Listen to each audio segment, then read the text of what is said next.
Pokalbį pristato parduotuvė 9 mėnesiai. Profesionalūs konsultantai, renkantis apatinį trikotažą besilaukiančioms ir maitinančioms mamoms. Sveiki! Susimatome šiandieną pokalbių cikle 18 vasarų. Deja, oras kol kas visai nevasariškas, lyja lietus ir griaudžia griaustinis, bet tikriausiai šitas oras labai tinkamas mano šios dienos pašnekoviai. Živilei Kropaitei, kuri pati yra toks visiškai nenuspėjamas žmogus. Turbūt vieną dieną šviečia saulė, kitą dieną gali ir griaustinis griaudėti. Živilė, kaip vis dėlto man patinka labiau vasara, kur buvo. Tau vis dėlto labiau patinka vasara su saulė. Tai labas Živilė ir labai smagu, kad šiandieną prisijungiai prie mūsų pasikalbėti apie motinystę. Labas Dovilė, labas Živilė, Dovilė. Gerai daro. Neseniai sužinojau, kad yra dvynės, kurios pavadino Gabrielė, Danielė, kad derėtų. Tai kodėl tu nepavadinai savo dvynių besirimuojančiais arba tiksliau kažkaip gražiai beskambančiais draugė vardais? Tai yra geriausias įrodymas, ką reiškia kalbinti žurnalistus. Nes šiandien leiskite man paklausinėti. Gerai, aš patylėsiu ir paklausysiu griaustinio. Liuks, keliaukim prie motinystės. Ir žinai, Živilė, aš tau pasakysiu vieną dalyką. Aš visuomet laukiu tavo vaikų gimtadienių. Ar žinai kodėl? Nes aš parašau postą apie vaikus Facebook'e. Tai tikriausiai aš ne viena laukiu šitų postų. Ne, šiaip, bet pagalvojau, kad nėragi taip, kad mes susitiktumėm kažkaip per gimtadienius, nėragi, kad kažkaip apraudotumėm motinų dalį. O prisimenu, kad vis kažką parašau, nes man pačiai tai būna toks būdas truputėlį susidėliot kažkokius akcentėlius gyvenime. Ir paprastai tie postai būna labai tokie jautrus ir gražus.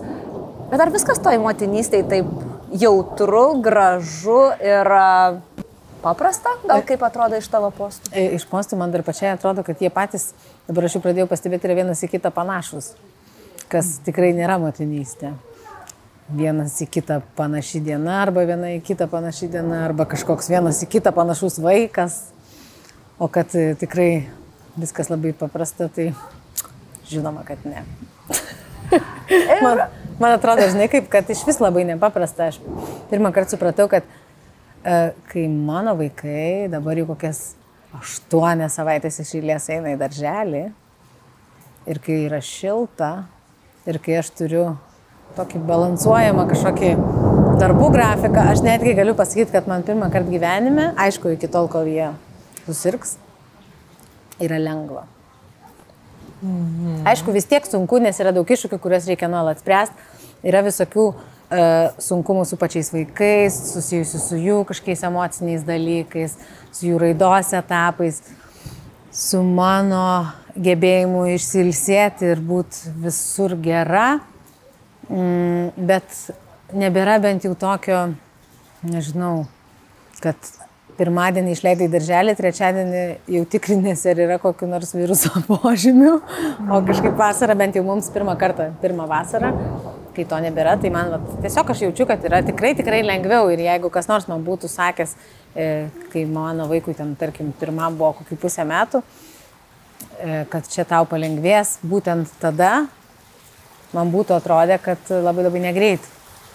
O dabar aš jau tiesiog galiu pasakyti, kad aišku, man yra buvę lengva ir anksčiau, mano vaikams vienam 5, kitam bus 3, bet tikrai dabar toks, tiesiog labai gera, kai nebėra to sirgimo iššūkio, gal taip įvardinčiau.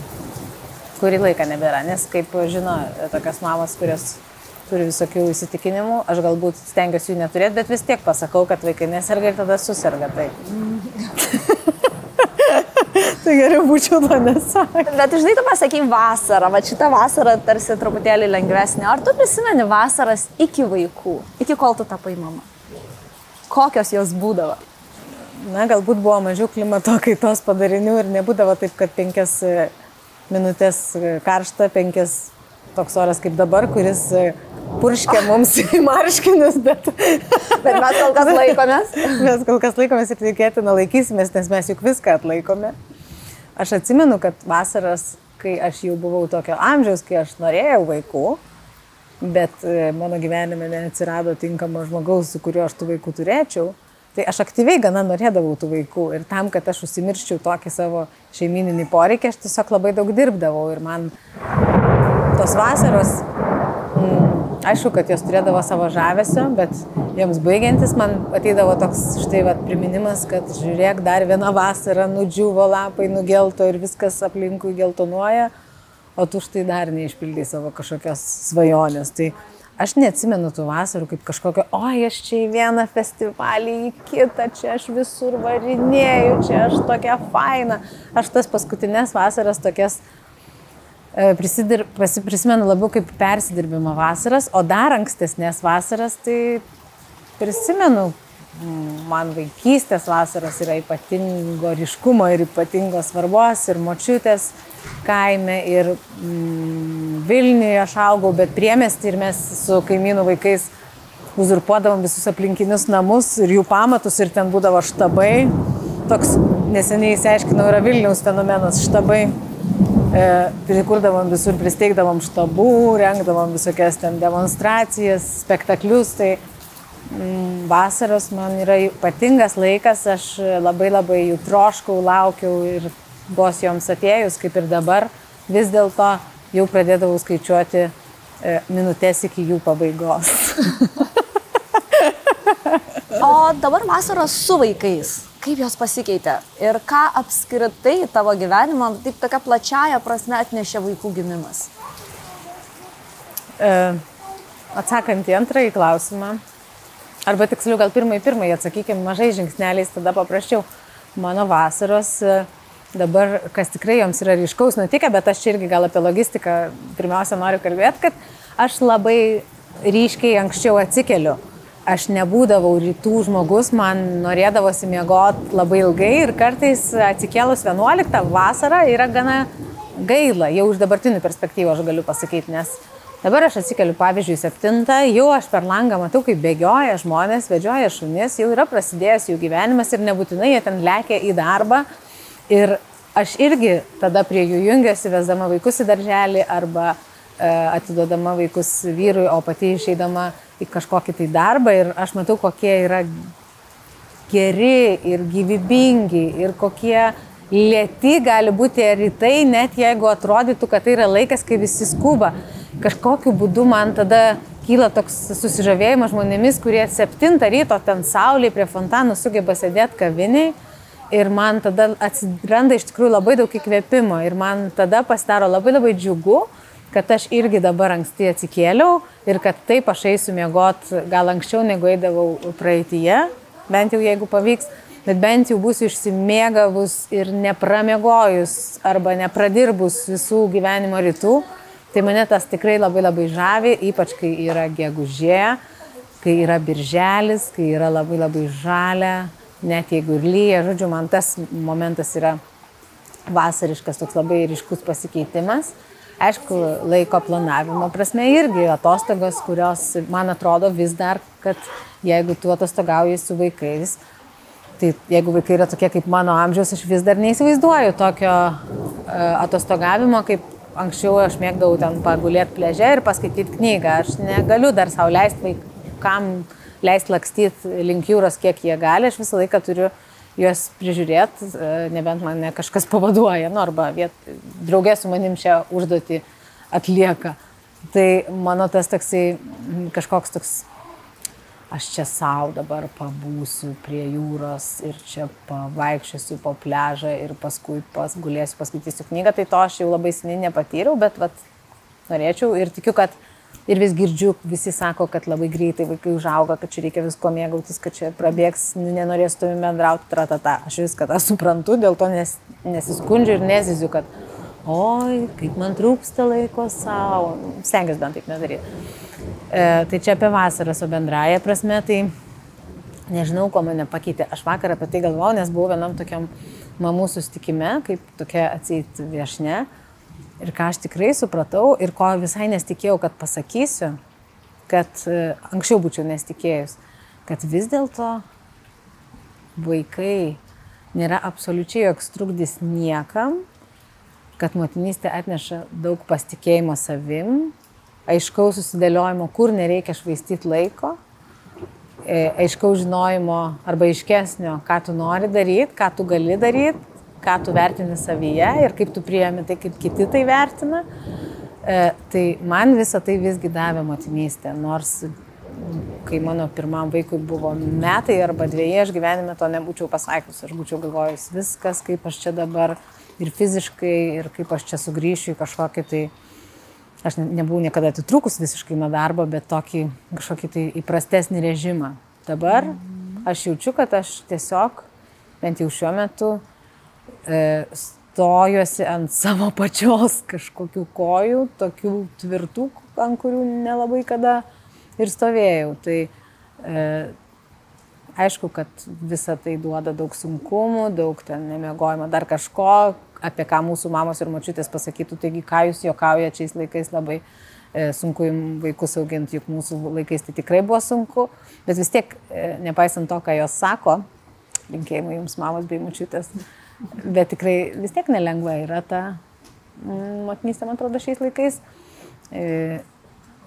Bet kad jinai kam nors ten trukdo arba kažkaip tau kiša kokią nors koją arba dėl to kažkokių planų savo negali gyvendinti, tai irgi manau, kad yra nesąmonė.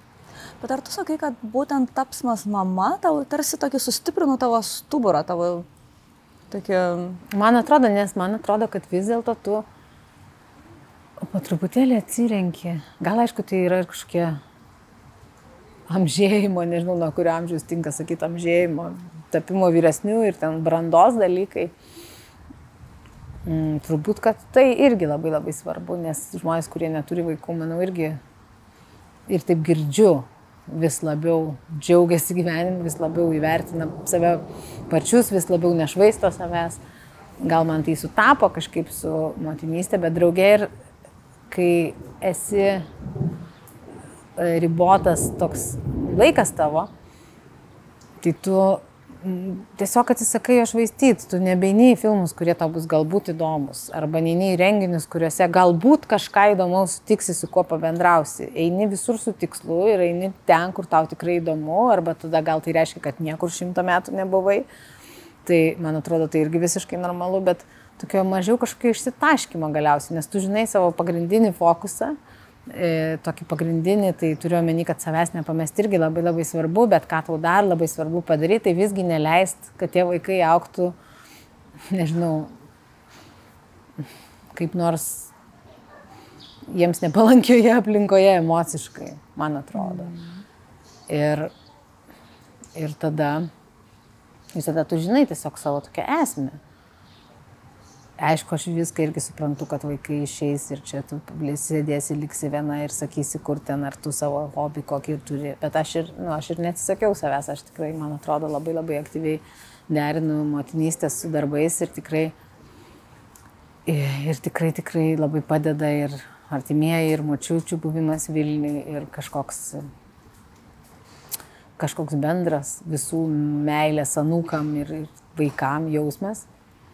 Ir veikimas dėl to, bet man kažkaip taip yra susidėlioja, kad aš, man atrodo, turiu tvirtesnį stuburą, nors pasitikėjimo savim kaip mama, tai aš turiu vis tiek mažai, sakyčiau, bet bendras toks kažkoks yra man aiškesnis gyvenimo scenarijus. Svajoji apie ramesnę motinystę?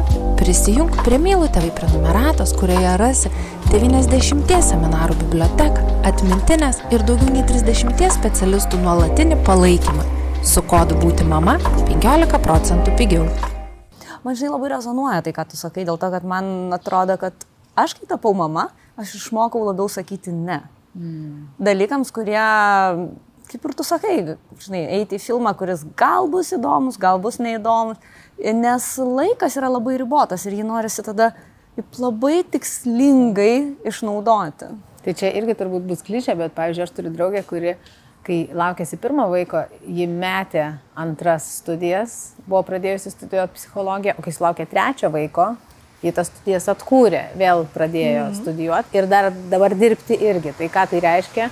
Kad tiek mobilizavo ją kažkaip viskas, tiek turbūt, kad jinai išmoko derinimo, prisitaikymo, kažkokio tai laiko sąnaudų nešvaistimo momentų, kad jinai tiesiog jaučiasi dabar galinti labiau tą padaryti, negu kad kai laukėsi vaiko pirmo, vienintelio tuo metu. Ir tada išgąsčio, kad čia visko bus per daug, tas studijas metė. Ir man tada ta klišė arba tas toks pavyzdys, kuris, man atrodo, yra gana toks empiriškai patvirtintas iš aplinkos, kad mamos yra tos, kurios sugeba doktorantūrą pasibaigti tada, kai jos yra mamos, jeigu nesugebėjo anksčiau, nes būtent jos turi labai labai konkretų laiko tarpą, per kurį žino, kad reikia padaryti kažkokius dalykus. Aš irgi tikrai neinu, sakau, aš neinu praktiškai ten niekur, nebent man tikrai labai įdomu. Arba aš nusprendžiu, kad čia jau reikia nueiti gal į kažkokį pasimatymą su vyru, nes čia jau yra per mažai dėmesio ir jisai per daug į vaikus ir čia taip toliau. Man atrodo, tokie labai labai natūralūs visiems iškylantis vaikų auginime porose momentai. Bet kad ten, nežinau, kad aš būčiau pažiūrėjus visus, nežinau, kodėl man dabar tie filmai įstrigė, gal todėl, kad tokiuose paprastose pokalbėse labai dažnai būna, nežinau, ar tu, Dovilė, esi pastebėjus, turbūt esi. Matai šitą filmą su Johnny Deppu ten? Matai, ir man dažnai būna, ne, aš tikrai nemačiau nei šito filmo, nei visų kitų Netflix'o serialų, aš taip pat nemačiau. Bet anksčiau gal aš toks sutrikčiau ir galvočiau, palauk, Živilė, tai kaip tu čia, ką tu čia praleidai? Gal jau bėg pažiūrėti, o dabar aš galvoju, nemačiau ir man tikrai negaila to pasakyti ir niekam man nereikia teisintis, kodėl aš nemačiau. Aš tiesiog savo žinau, kad aš neturiu tokių galimybių. Mano vaikai nemiega daug, jie užmiega juos migdant tėvams ir kad aš susėsčiau su vyru, kol ten vaikai miega žiūrėti filmą vakare. Nėra buvę. Bet tikriausiai tu turi veikti kažką svarbesnio, nes jeigu tau tikrai būtų svarbus tas filmas su Johnny Deppu, tai tikėtina, kad tu atrastum laiko jį pažiūrėti. Taip, bet, pavyzdžiui, žinai, ką aš darau, man kartais labai gaila, kad aš neskaitau daug knygų, arba tiek daug, kiek skaitydavau anksčiau. Tai tarkim, jeigu aš turiu kokią nors laidą, pavyzdžiui, radijoje, kurios temos yra jokios ten neribotos, pavyzdžiui, 2 valandų laida, 10-12, kiekvieną dieną būna tokia laida per Lietuvos radiją, ten yra 2 valandos, tai iš esmės tokių 4 pokalbiukų slotai. Ką aš padarau? Aš specialiai pasikviečiu kokį nors svečią, kuris, pavyzdžiui, parašė knygą tam, kad aš perskaityčiau tą knygą, nes man bus gėda kalbinti žmogų apie jo ten knygą arba kažkokią temą susijusią su ta knyga, jeigu aš jos nesu skaičius, tai aš tada per prievartą, ne tai, kad per prievartą aš noriu perskaityti, bet aš dažniau užmigčiau, pasikeičia tie motyvaciniai tokie pasidalymai ir tada aš tiesiog vietoj to, kad ten jeigu turiu pusvalandį, kai vaikai užmigo, paskrolinčiau socialiniuose tinkluose, aš tada kryptingai sėdu prie tos knygos ir man tada taip veikia procesai. Aš tokiu būdu esu perskaičius knygų ir pabuvus parodose, kažkokiuose renginiuose. Tai man labai labai padeda ką nors pamatyti ir ką nors įdomaus išgirsti visgi darbas. O, Živilė, kas tau motinystėje sunkiausia? Man vis dėlto yra sunkiausia išlipti iš išmokto elgesio modelių, kuriuos aš sąmoningai bandau kažkaip tai daug tarsi perskaičius arba daug sužinojus arba pasikonsultavus su psichologais. Aš norėčiau nebedaryti taip, kaip ten esu kažkada. Aš dabar labai bijau ką nors pasakyti, kad jeigu netyčia mano mama matys tą pokalbį, jinai viską gali priimti kaip kaltinimą, tai aš to tikrai nesiekiu, tai man norit kuo abstrakčiau pasakyti ir taip gana gal hipotetiškai, ten tarkim. Bet šitas gal mama nesupyks. Toks, čia atsargiai neik, čia nugriūsi, čia tas toks visą laiką sakymas, tokia visą laiką palaikymą kažkokio tai ribų, kažkiek susikuklink, kažkiek neįsišok, kažkur čia pabūk, rask čia savo vietą arba ten tiesiog, tarkim, nelip čia gal susidauši. Ir aš labai noriu to nedaryti, nes aš noriu, kad mano vaikai būtų drąsūs, nesakau, kad jiems nereikia ribų, bet aš nenoriu gal, kad jie patirtų sunkumų dėl to, kad ten bijo aukščio, bijo, nežinau, varlės, dar kažko. galimai hipotetiškai sakau. Galimai hipotetiškai jie gali bijoti varlės. Tai viskas ir gerai. Tai bus visiškai ne tavo kaltė. Labai ką tą pasakei, nes aš nenoriu niekaip projektuoti savo vaikų, kad aš nenoriu, kad mano vaikai būtų nebijantis varlių, nebijantis krokodilų, bijantis meškų, bijantis lapų. Man nesvarbu, ko jie bijo. Man svarbu, kad jiems būtų lengva gyvenime arba bent jau, kad jiems būtų kai kurie dalykai, ne viskas gyvenime būtų sunku, gal taip pasakykime. Ir to niekaip projektuoti aš nenoriu. Aš noriu, kad jiems būtų lengva, kad jie pasitikėtų savim, kad jie jaustųsi mylimi ir nebūtų žemos savivertės. Ir kad jie priimtų sprendimus, siekdami padaryti tai, ką jie nori padaryti. Ir kad niekas kažkokie išoriniai stabdžiai, kurie yra galimai tokie nekalti, bet kas žino, kad jų neveiktų. Ir tą žinodama, tarkim, aš vis tiek pamačius ten, kaip vėjas šoka giliai. Jam, pažiūrėjau, dabar yra ką tik suėjo 5 mano vaikui. Kai jam buvo dar ką tik suėjo 4, jis jau galėdavo pernert per didžiausią baseiną, visiškai be jokių ten sparniukų ir dar kažko.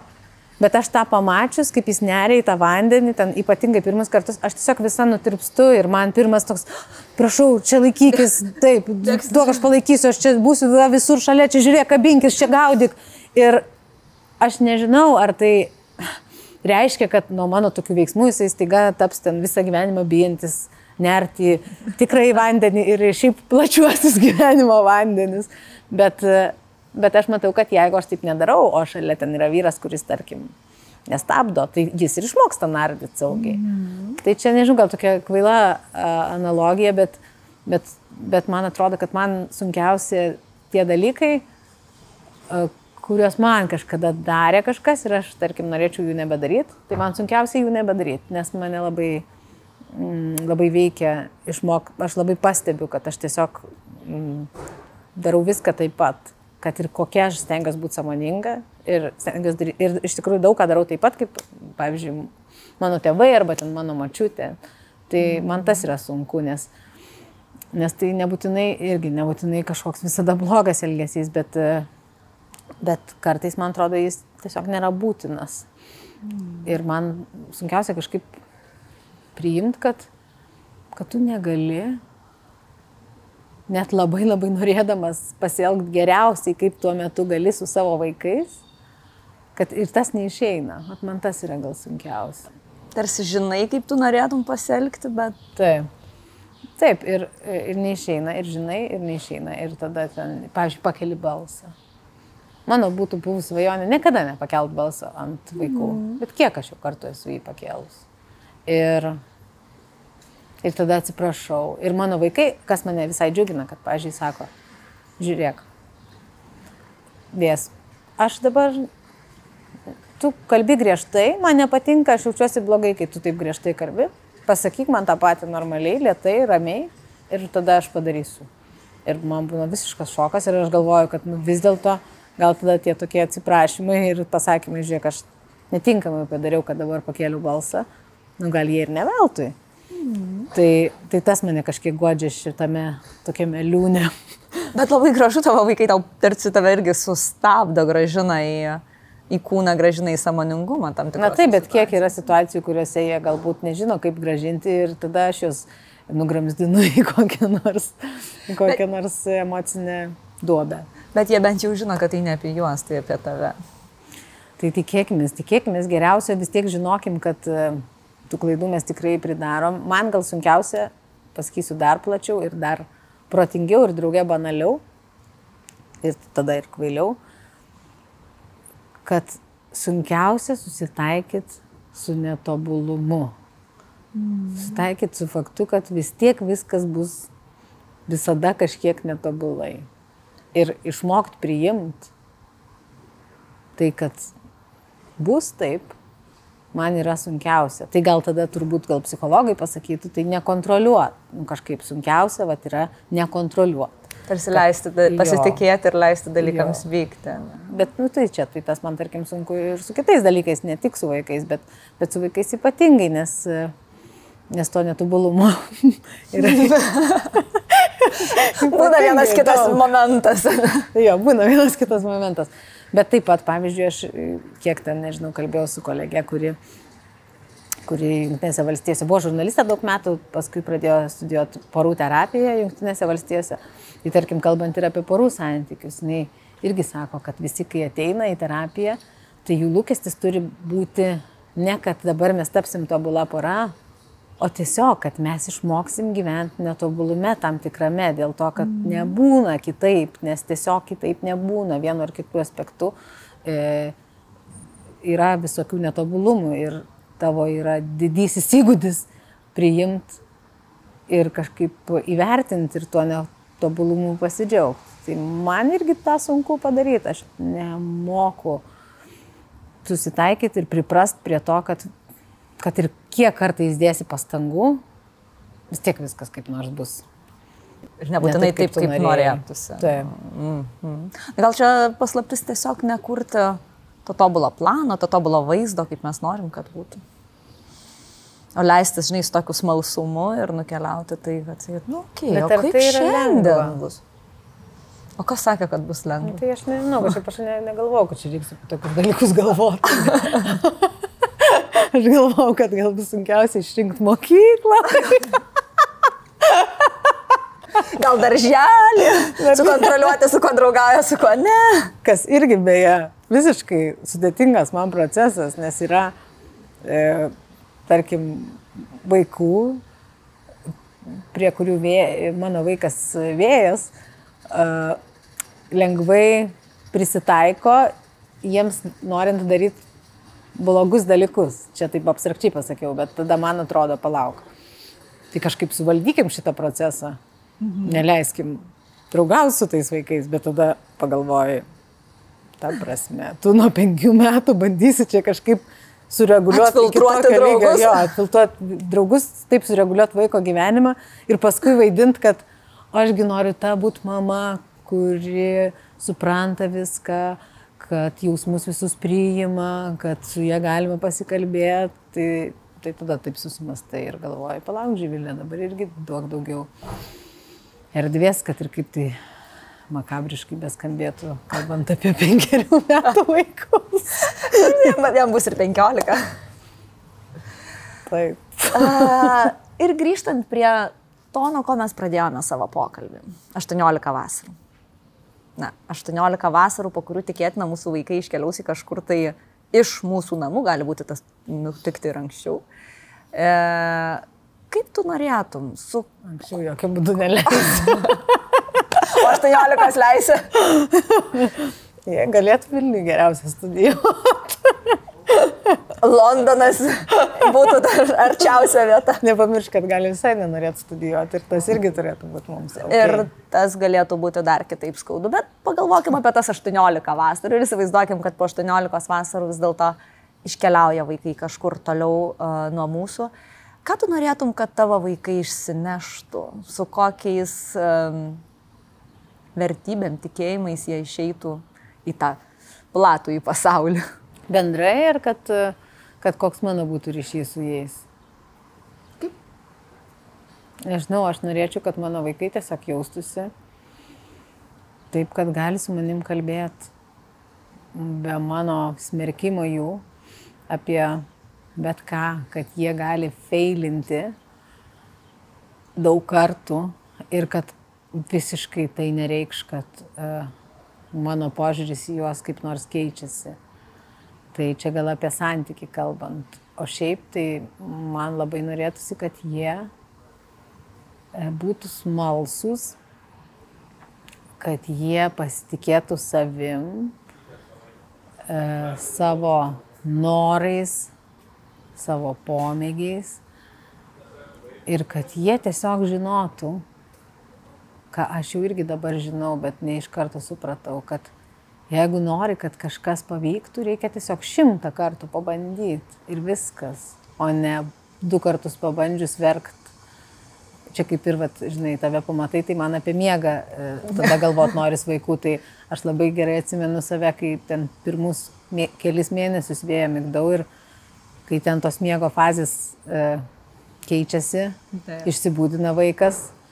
Ir aš turiu pasirinkimą vaikščioti ratais ir sakyti, siaubė ir vėl jisai atsikėlė. arba kitą pasirinkimą, tiesiog toliau dirbti, kad apsijungtų tos miego fazės ir užmigtų. Ir aš tikrai ilgą laiką rinkdavau tą pirmą variantą ir taip išvaiščiau tikrai jėgų nemažai. Taip man labai norėtųsi, kad mano vaikai žinotų, kad reikia daug kartų bandyti, kai kažko nori, nebijot norėti prieš tai ir kad tada viskas, iš tikrųjų viskas pavyksta ir viskas, man atrodo, kad norėtų visko, tai skau irgi noriu ir tas gal ir telpa į tą tokį smalsumo jiems palinkėjimą. Tai kiek dar vasarų turi, kad ugdyti šios savybės ir padėti jiems atrasti? Nemažokai, taip sakykim. Jeigu 18, tai 13 ir 16. Kas yra kaip ir solidu, bet kaip jau sako mūsų mamos ir močiutės, ima gyvenimėlis taip ir prabėga, tai reikia labai, man atrodo, anksti rytais keltis ir vėlai eit miegot, kokią galimybę mums ir suteikia vaikai. Tu atsargiai apie miegą, miego reikia tiek, kiek reikia. Žinau, kad reikia 8 valandų, bet dėja mano programėlės telefone liudija, kad jeigu vieną kartą per savaitę ir pavyksta, tai iš karto atsiunčia daug virtualių sveikinimų, fanfarų, vibravimų. Sako, tau puikiai pavyko, Živilė. Taip, bet tik vieną kartą per savaitę. Tai linkiu, kad pavyktų dažniau ir linkiu, kad tai, ką tu palinkėjai savo ir savo vaikams, būtinai ir taptų tikrovė. Kažkada po 13 ir 16 vasarų. Tikiu, kad išsaugosime šią juostelę ir galėsim pažiūrėti šį pokalbį ir pasidžiaugti. Po 13 metų ar išsipildė, ar ne? Gerai, tai ačiū labai už pokalbį. Ačiū. Dėkui, kad klausėte. Pokalbį pristato parduotuvė 9 mėnesiai. Profesionalūs konsultantai, renkantis apatinį trikotažą besilaukiančioms ir maitinančioms mamoms.